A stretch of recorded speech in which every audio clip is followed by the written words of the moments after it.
Hello again, guys. In this video, I'll be showcasing the new level editor that I've been working on in the past couple of weeks for Toontown Mobile. Now, a couple of things I want to say right before I get into it is that, first of all, this video is totally impromptu. Like, I don't have an outline for it or anything, because I thought that was fitting for something such as a level editor, because it's so abstract. You know, you can't really plan it out, you just make what you make. So, that and the fact that a lot of people have been noticing that I've been working on this that I've been playing through this on my desktop, not on my tablet or cell phone or whatever, because obviously that'd be more fitting because it's a mobile app. The reason why I'm not actually playing this on a mobile device is because if I were to, most of my mobile devices at the moment are kind of weak. So, and you know, there's economy devices and they're all pretty old right now, and so whatever you watched would have an extremely low resolution, as well as terrible audio quality, low bit rate, and like an FPS of like 5. So that is the main reason why I'm doing this on my desktop. I thought you'd like to know. So now let's get right into the level editor. One of the first things you'll notice is that the GUI doesn't look perfect. I mean, it's getting there. It looks definitely better overall. The GUI over the entire app looks very similar to this now, and it looks quite a lot better than it did in my previous video, but it still needs a lot of work, and especially in the level editor, it'll look a little cluttered at times and dirty because I haven't really had the time to, you know, or the motivation really to clean it up yet. But that's one of the things that you do later, you know, organize it a little bit and add more functionality to the GUI. So anyway, let's start by just spawning in a primitive cube. So there it is, nice and simple. You have an edit button there, so let's click that. And now you can see a sort of ugly looking menu popped up, which allows us to select a texture from this short list here. We can move it around, clicking and dragging, but you know, on the mobile app, of course, it'll be tap and drag. So I figured that was fitting. Eventually I'm going to add an XYZ to change the scale too, because that's very accurate. I mean, by scale I mean position, because scale's already there. So we want to make, let's say, a platform. So the idea of this level editor will be that not only will you be able to create your own estates and sort of party-like activities, but at some point I might add in functionality to share multiple playgrounds in quotes, because it can be anything. You can create COG headquarters and such here on a sort of blog or website that might be connected to the app in some way, and so you'll be able to download them from there and see the creations that other people have made. Also, I might hold like competitions or something on my channel, see who's created the best playground in Toontown Mobile, and I'll have you guys send me screenshots of whatever you create if you're up for it. So, I think it'd be coolest to create like a mock estate right now. And by mock estate, I mean there's no real functionality to add houses or anything in here yet, because I haven't implemented a housing system, but I will soon. So, for now, let's just pretend one of these buildings is our house, because you'll be able to, you know, your house will be able to be anything you want. It won't be just be limited to a single model like it is in the original Toontown. So, yeah, let's do a sort of COG-esque estate. So, one of the things you can do here is go into sort of orthographic top-down view of the level, and you can control what it's looking at here with the joystick. That's really useful because sometimes the click and drag can be a little inaccurate, and I feel like having the 2D view, top-down view, can be really useful for repositioning stuff on the floor like so. So you just click that event again to go out of the view and go back into normal controls, and right here we can see light intensity to change how bright it is with the ambient light, and a render distance, which changes what the draw distance is. You'll notice there's like some fog to help it fade out like Minecraft. Doesn't look perfect because there's nothing going on with the skybox right now. Like, even if it's super dark or super bright, skybox doesn't change at all. That will be remedied later on. So let's just turn that all the way up. This, as you can see here, the render distance really helps with optimization for, you know, mobile devices, because mobile devices are nowhere near as strong as computers, and if you want to have a bigger level, you can just make it kind of foggy, depressing, kind of like Silent Hill, I believe. So we'll just turn that all the way up for now, because we're on a desktop. So, and we don't want any fog anyway. I think we'll make it nighttime for now, and you know what, we'll do, yeah, sort of coggy sort of type of place. And so the first thing we'll do is put in a square there, spawn some more concrete. Well, just in the square, we'll close that one out. I want to speed it up a little here. Okay, so now we have a long strip or row of street or it's going to be like a type of plaza-like sidewalk, I believe, because I don't have that many textures in yet. You'll notice there's a height difference here, which, you know what, I'll just bring this guy up to match the others. Go into orthographic. And there we go. Yeah, it's the system is fairly clunky at this point, but I will be constantly improving this, so let's spawn in some street lights. Now, for optimization purposes, the street lights don't come in with any light, so you actually have to add that manually over here, which isn't too big a deal. We'll do that. So I'm going to speed it up a little bit so you can watch the process now. Real quick, as I edit this level, I just want it to be clear to you all that this is no Unity trickery or film editing. This is an actual level editor that has been implemented. Everything you see here has been lovingly coded from scratch by yours truly. So, I have spent a painstaking amount of time working on all these features and such. As you can see, it's not done yet. It's a little clunky, like I said, so let's speed it back up again. So now that we have the lights in, you'll notice that there's like a little draw effect coming down from them, which looks kind of neat, but there is no actual physical real-time light coming out of them. So we can fix that by spawning in an actual spotlight, which should be right here. As you can see, a little bit of light's coming out from it, so let's just rotate it 90 degrees on the x-axis, like so. And now you see we've got some real-time light. It does take advantage of HDR. I don't know how well it's going to run on a mobile device, but it doesn't actually cast any shadows, so I'm thinking that it shouldn't be too bad. But if it is bad, then you can easily fix it by either turning down the draw distance or keeping the amount of lights you use to a minimum. I'm going to position those properly in a second. I'm just going to get the Y values correctly.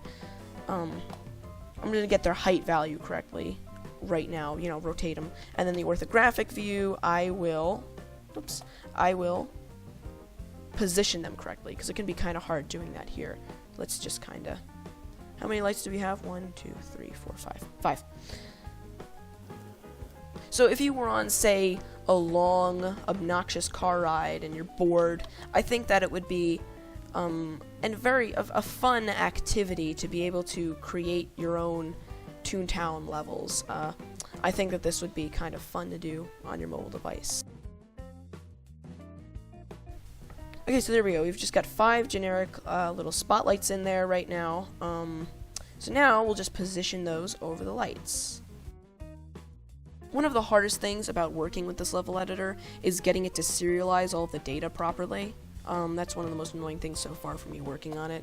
So there you go. We now have a sort of good looking. I mean, considering that none of this was actually done in the editor, this was all done at runtime. So considering that this actually looks really good. In my opinion, at least. So there are no actual cog buildings here. They're just Toon buildings, which I'll spawn those in a second, just for, so you can see them. So I think we're going to spawn in, to create some cog buildings, some, general looking cog buildings. I have some 2 textures here, so we'll just apply those to a cube, scale it up a bit, and we'll just repeat that. Maybe I'll use some cylinders to make them look kind of like skyscrapers, who knows.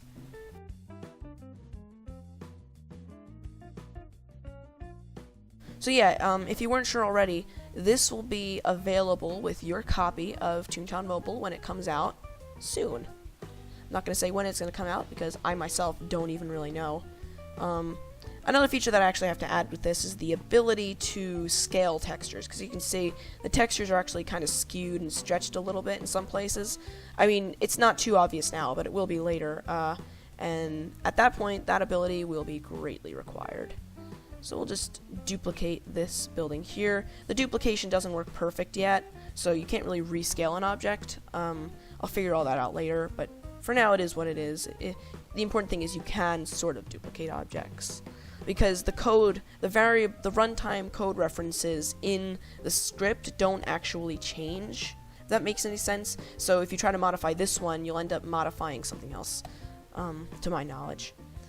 So we'll just start by just making a bunch of, this will be our little skyscraper cylinder here that we just spawned in. Let's just give it this one. I think that'll scale better. Let's make it tall. Let's make it 16? Yeah, I think that'll suffice. Yeah, that yeah, that's pretty good. Hey, that's pretty good. Alright, yeah, let's make it like a little thicker. Thick. Okay. So there's a neat looking skyscraper. I mean, you know, looks pretty Robloxy, but you know, you can tell it's a kind of a skyscraper like building. I mean, you've got the window patterns on it. I want to add like a roof to it, but to be honest, I don't feel like doing that right now. So let's align all these buildings to our street in orthographic mode, like so. We don't want them clipping the lights, but we can move this one forward a little bit to add some depth, seeing as there are no lights in the way. Let's see if that skyscraper. Oh, I get it. We can't see it because the camera isn't high up enough. So actually what's going on is the skyscraper is actually clipping through the camera right now, because the orthographic camera isn't that high up. And so, yeah. See, it's there, but if we go into orthographic mode, it's not.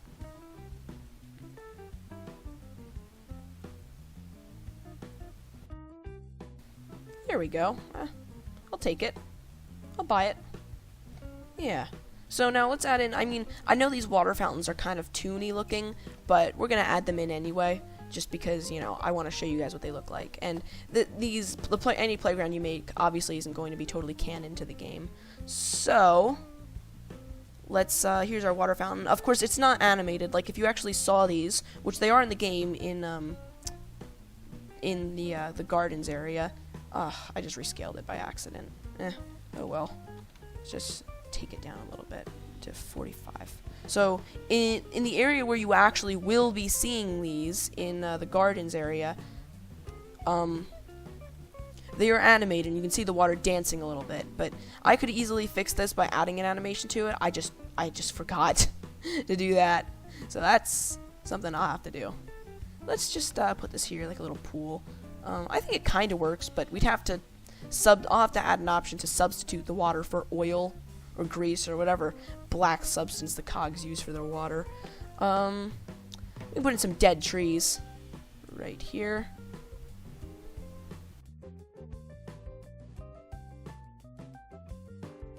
Hey, you know what? I think that's looking pretty good, but you know what I want? I think that our toony home should be somewhere on this street. I think that should be a thing, right? So, let's take a look at this street, and let's pretend that this building will be our house, because whatever house is, in the level editor, you'll be able to access your house just by a door. So there'll be a doors option on here. It'll be like a personal category, and under it will be a door. And if you click on that door, and if you went to play mode in the editor and played in it as your toon, going through the door would lead to your house. So essentially, whatever building the door is connected to would automatically become your house. So I think that would be a good way, because then you could just create your own house in the level editor as well. Yeah.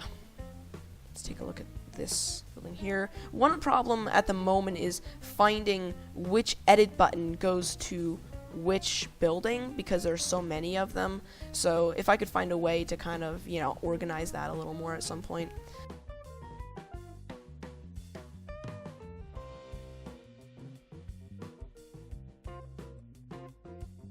So now I'll just show you what the rest of the props look like. There aren't that many others that you haven't seen, but there is this one right here, this other Toontown building. We'll just put you here, and we'll adjust your values in orthographic mode. Right.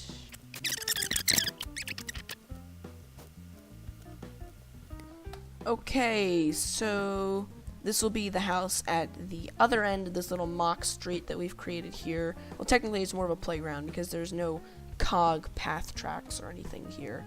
So, yeah, here's the house we put in. I believe that's all the props so far, so you've seen them all. Now, there's no current built-in method to go into play mode, but I could semi-easily just pause the game and go into the real Unity editor and quickly disable the edit mode options, disable the camera, and spawn a player in real quick. So I'll just do that. Okay, so the GUI's a little messed up right now. This knob is outside of its box because we accidentally shifted resolution for a couple seconds there. So you just pretend that this knob is in its, in the box it's supposed to be in. So if we were to go in under our player, this is essentially what you would see. So the level editor is creates fully playable content. You can see here our little lights. They actually illuminate the tune. See that? There's the building up there. There's our skyscraper. Or there's the Toon complex. There's the skyscraper. So yeah, that's about all that I have to show you for today, guys. Thank you for watching, and you'll just have to bear with me as this is still kind of a prototype. It's pretty far from being done, but with every video, you're witnessing more and more content that's being completed for this game, and another week closer to completion. So thanks for watching, and I hope to see you in the next video.